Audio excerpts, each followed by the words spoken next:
Easy English audiobook.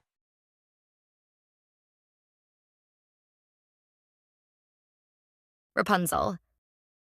Once upon a time in a faraway land, there lived a man and his wife who longed to have a child. They had been married for many years, but their wish for a baby had not come true. The couple lived in a small house next to a beautiful garden.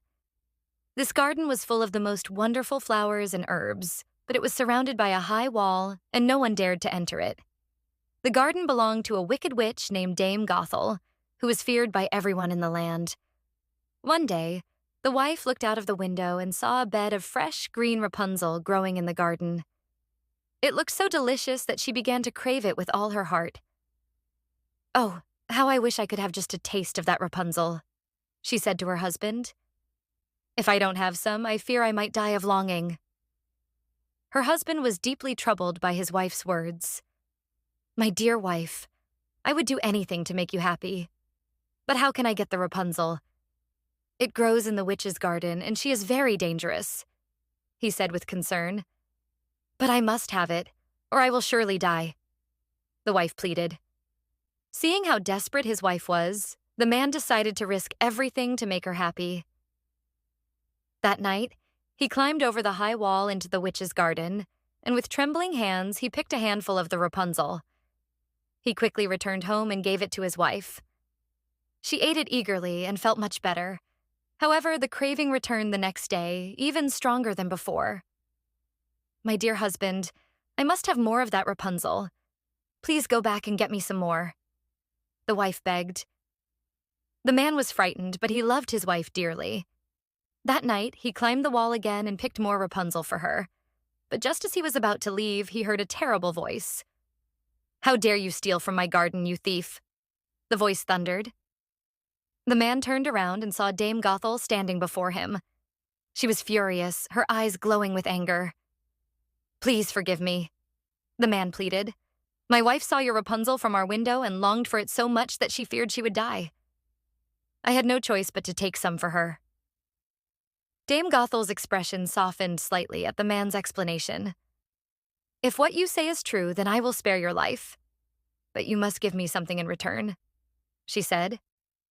"Anything you wish," the man replied, relieved that his life might be spared. "When your wife gives birth to your child, you must give the baby to me. I will care for the child as if it were my own," Dame Gothel declared. The man was horrified by the witch's demand, but he was too afraid to refuse. He agreed to her terms and hurried home, hoping that somehow the witch would forget her claim. In time, the wife gave birth to a beautiful baby girl. But no sooner had the child been born than Dame Gothel appeared. She took the baby away, as she had demanded, and named her Rapunzel. Dame Gothel raised Rapunzel in a tower deep in the forest, far away from everyone. The tower had neither stairs nor a door, only a single window high up at the top. As Rapunzel grew, she became more and more beautiful. She had long golden hair that shone like the sun. Dame Gothel loved Rapunzel dearly, but she was very possessive. She did not want anyone else to see the girl or take her away, so she kept her locked in the tower. Whenever Dame Gothel wanted to visit Rapunzel, she would stand at the base of the tower and call out, "Rapunzel, Rapunzel, let down your hair." Rapunzel would let her long golden hair fall out of the window, and Dame Gothel would climb up the tower using the hair as a rope. Rapunzel lived a lonely life in the tower, with only Dame Gothel for company. She spent her days singing to herself, dreaming of the world beyond the tower. One day, a prince was riding through the forest when he heard a beautiful voice singing. He followed the sound until he came to the tower. He listened for a while, entranced by the lovely voice. Who could be singing so beautifully in such a lonely place? The prince wondered. The next day, the prince returned to the forest and watched the tower from a distance. He saw Dame Gothel approach and heard her call out, "Rapunzel, Rapunzel, let down your hair." To his amazement, a long braid of golden hair fell from the window, and Dame Gothel climbed up to the top of the tower. "Ah, so that's how one enters the tower," the prince thought. He waited until Dame Gothel had left, then approached the tower himself. Standing at the base, he called out in the same way, "Rapunzel, Rapunzel, let down your hair." To his delight, the golden braid fell from the window and the prince climbed up the tower. When he reached the top, he found himself face to face with the most beautiful girl he had ever seen. "Who are you and how did you find me?" Rapunzel asked in surprise. "I am a prince, and I was drawn here by your beautiful singing. I have never heard a voice as lovely as yours," the prince replied. Rapunzel had never seen anyone besides Dame Gothel, and she was both frightened and curious. "You are not like the old woman who visits me. You are young and kind. Why have you come here?" she asked. "I heard your voice and followed it. I had to know who was singing so sweetly," the prince said with a smile. Rapunzel and the prince talked for a long time, and they quickly grew fond of each other. The prince began to visit Rapunzel every day, always calling out for her to let down her hair so he could climb up. Over time, they fell deeply in love. "Rapunzel, will you come with me to my kingdom? You should not be locked away in this tower. You deserve to see the world," the prince asked. "I would love to go with you, but I don't know how to get down from the tower. My hair is the only way up or down," Rapunzel replied sadly. "Then we will find a way," the prince assured her. "Each time I visit, I will bring a piece of silk. You can weave the silk into a ladder. When it is long enough, you can climb down and we can escape together." Rapunzel agreed, and the prince began bringing her pieces of silk each time he visited. They carefully planned their escape, knowing they had to be cautious not to arouse Dame Gothel's suspicion.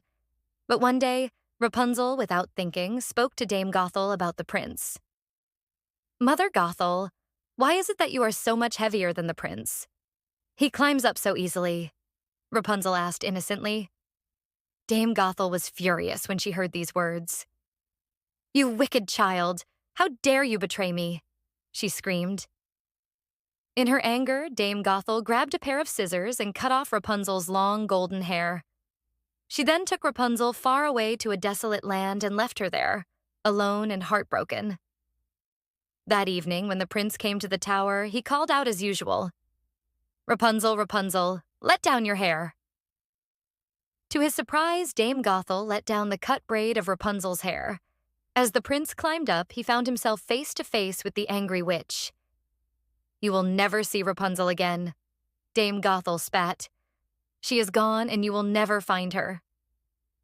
In despair, the prince let go of the braid and fell from the tower. He landed in the thorns below, which blinded him. Heartbroken and blind, the prince wandered the land for years, searching for Rapunzel and surviving on wild plants and herbs. But fate was kind to the prince. One day, he heard a familiar voice singing. It was Rapunzel, who was living in the desolate land. She recognized the prince's voice and ran to him, throwing her arms around him. "My prince, you found me," Rapunzel cried. "Rapunzel, I have searched for you for so long," the prince said, tears streaming from his blind eyes. As Rapunzel held him, her tears fell onto the prince's eyes. Miraculously, his sight was restored. When the prince opened his eyes, he saw Rapunzel smiling at him, her face filled with love and joy. "Your tears have healed me, Rapunzel," the prince said, overjoyed. Rapunzel and the prince returned to his kingdom, where they were welcomed with great celebration. They were married soon after, and the prince's parents were overjoyed to see their son so happy.